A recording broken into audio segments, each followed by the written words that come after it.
Here's how to update Facebook on Android. Now, if you have Facebook on your Android phone, either a Samsung, Google Pixel, whatever you may have, and you want to get the latest version, the easiest way to do it is to find the Facebook app, and we're gonna press and hold on it.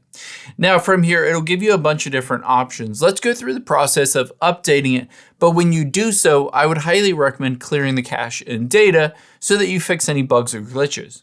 Now let's tap on the I at the top right, and then from here, let's tap on storage.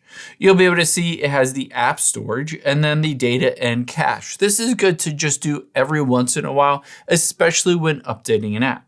From here, let's tap on clear cache and then clear data. And then you'll be able to see it will only have the app data for Facebook. Now let's go through the process of updating it. After you've done that, let's hit the back arrow.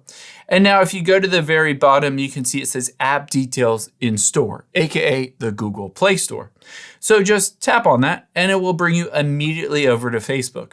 Now, if there is an update available, instead of open, it will say update. So you can go through the process of just tapping on that and it will update Facebook to the latest version. After you've done that, you can just tap on it to open it up and you'll be able to see I can log into my account and start using the latest version of Facebook.